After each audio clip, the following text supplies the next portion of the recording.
अब ये दीगर बात है कि खुद भी अटके हुए हैं, लटके हुए हैं और भटके हुए हैं। अब कांग्रेस पार्टी खुद अटक गई, खुद लटक गई, खुद भटक गई। लेकिन आदरणीय रूपाला जी ने जो आपके सामने बात कही, ये नैनो, ये बात बहुत सही है। एक तरफ ममता जी ने नैनो को ना कह दी और एक तरफ हमारे मोदी जी ने कहा वेलकम टू गुजरात, गुजरात में आपका स्वागत है। ये गुजरात की धरती ने विकास के नया आयाम स्थापित किया। मुझे याद है जब नए नए मुख्यमंत्री बने थे आदरणीय मोदी जी, उनको मैं हिमाचल में स्वागत के लिए ले जा रहा था, वो दिल्ली एयरपोर्ट पर मिले थे। उस समय मोदी जी ने वहां दिग्विजय सिंह जो मध्य प्रदेश के मुख्यमंत्री थे उनको बुलाया था और उसी दिन सवेरे 8 बजे नर्मदा के पानी पर बातचीत करने की शुरुआत कर दी थी। यह मैं आपके सामने इसलिए बता रहा हूं कि शुरू से उनकी तड़प थी कि हमारा गुजरात, जो कभी सरदार पटेल ने सोचा था कि हम इसको हरा भरा करेंगे, 2 साल नहीं बीते, 5 साल नहीं बीते, 3 दशक बीत गए, सुधरे नहीं, उसको रास्ता दिखाने का काम किया तो आदरणीय नरेंद्र भाई मोदी हमारे कुछ समय के मुख्यमंत्री और आज के प्रधानमंत्री। मित्रों, विकास की मैं बहुत सी कहानियां आपके सामने रख सकता हूं, लेकिन मैं आप लोगों को बताना चाहता हूं कि आप और हम बड़े खुशनसीब हैं कि आज नरेंद्र भाई मोदी हमारे देश के प्रधानमंत्री। आज कोरोना की लड़ाई जिस तरीके से इस शताब्दी की सबसे बड़ी लड़ाई थी, आप अमेरिका की तस्वीर उठा के देखिए, आज भी आधे लोग आपको मास्क लगा के फिरते हुए दिखेंगे।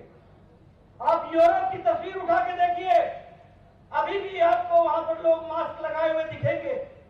आप अमेरिका की तस्वीर उठाइए, जो बाइडेन भी पहले मास्क उतारता है तब माइक पर बोलना शुरू करता है, लेकिन यहां आप लोग बड़े नजदीक नजदीक बैठे हैं और किसी के भी मुंह पर मास्क नहीं है।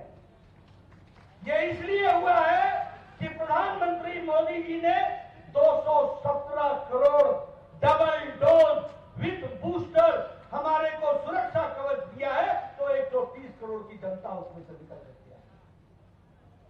वैक्सीन की बात करें, मैं बार बार इस बात को बोलता हूं, इस देश में 25 साल लग गए ट्यूबरक्लोसिस की दवा पहुंचने में, इस देश में 28 साल लग गए स्मॉल पॉक्स की दवा को पहुंचने में, इस देश में लगभग 25 से 30 साल लग गए पोलियो की दवा को पहुंचने में, इस देश में 100 साल लग गए जापानी बुखार की दवा को पहुंचने में। लेकिन मोदी जी ने इस देश में 9 महीने के अंदर 2 वैक्सीन बना करके दी और आप सबको सुरक्षित करने का काम किया।